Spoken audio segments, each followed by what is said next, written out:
द्वारा जारी किए गए बजट को लेकर आज केंद्रीय राज्य मंत्री भागीरथ चौधरी और विधायक अनीता भदेल सहित शहर भाजपा के द्वारा प्रेस वार्ता कर प्रधानमंत्री नरेंद्र मोदी का आभार जताया।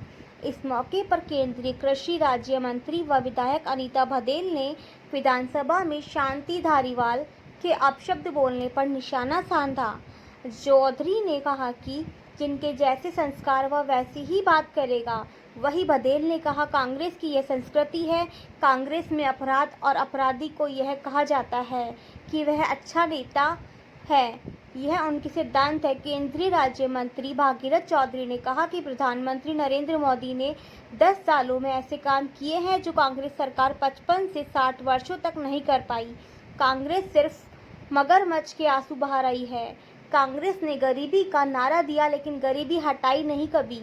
कांग्रेस ने किसान की सुध नहीं लाई। यह सिर्फ यही चाहते हैं कि गरीब गरीब रहे, अनपढ़ अनपढ़ रहे, उनके चुंगल में फंसे रहे। लेकिन प्रधानमंत्री नरेंद्र मोदी चाहते हैं कि गरीब किसान और मिडिल क्लास का भला हो और सभी का भला हो और सभी आगे बढ़े।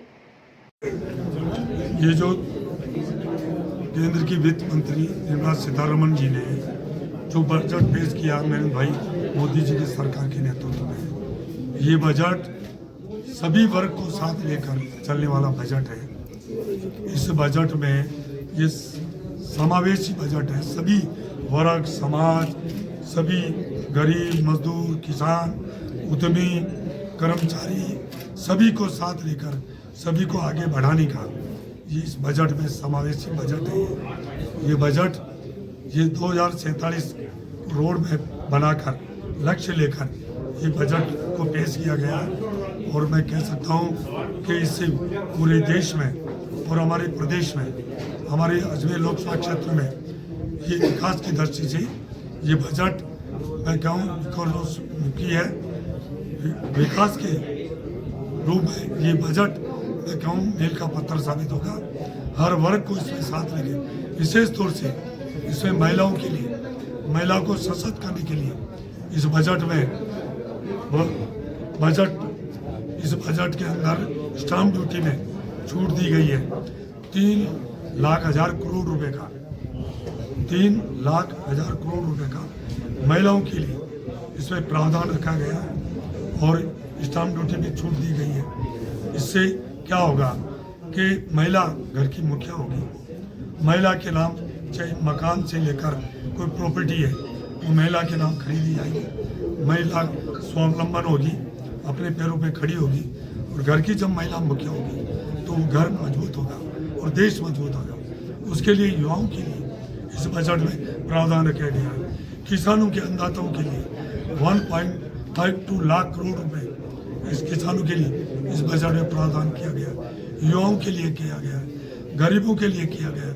इस बजट में सभी समाज, सभी वर्ग, सभी को साथ लेकर चलने वाला ये बजट है। चाहे शिक्षा हो, चाहे चिकित्सा हो, चाहे पानी हो, चाहे हाईवेज हो, चाहे रेलवेज हो, सभी को इस बजट में कहीं न कहीं इस बजट में प्रावधान रखा गया। ये बजट मैं कह रहा हूँ राजस्थान, हमारा अजमेर लोकसभा क्षेत्र और देश के लिए ये बजट विकास के लिए स्वर्ण अक्षरों में लिखा जाएगा। इस बजट में एक 2047 को लक्ष्य रखकर इस बजट में भाई जी आप कह रहे हैं 2047 को ध्यान में रख के बजट बनाया गया है, लेकिन टैक्स स्लैब की हम बात करें तो 3 लाख से जो पहले था वही की वही चला। मध्यम वर्ग और गरीब वर्ग को किसी भी तरह की कोई राहत नहीं मिली है। जो बजट आया है, आरोप लगाया विपक्ष ने कि केवल पूंजीपतियों के लिए बजट लगता है। ऐसा कहते नहीं, सच्चाई है कि आपको पता है, हाँ बजट को बढ़ाया गया है। बजट में तो पहले से ज़्यादा बजट कोई प्रावधान रखा गया है। कृषि के ऊपर 1.52 लाख करोड़ रुपए का बजट कृषि में रखा गया। वो कृषि बजट वो पूंजीपतियों के लिए। लेकिन मध्यम वर्ग को इससे क्या राहत मिली आप बताएं ना। रसोई पे इस पर अतिरिक्त भार जो कम होना था वह नहीं बढ़ा। देखिए इसमें मिडिल क्लास, गरीब, सबके लिए विशेष तौर से मोदी जी का जो 10 साल का जो लक्ष्य है आप उठा के देख लीजिए। 10 साल के उनके जो जन कल्याणकारी कार्य है वो गरीब को गणेश पात्र किए गए। चाहे मैंने पहले कहा था, चाहे अपने शौचालय की बात हो, चाहे गैस सिलेंडर देने की बात हो, चाहे जन धन खाते में 0 बैलेंस पे खाते खोलने की बात हो, चाहे किसान सम्मान निधि देने की बात हो। आप देखिए कौन से इसमें गरीब को गणेश मानकर काम किया। और ये बजट गरीब, किसान, महिला और युवा को समर्पित बजट है ये।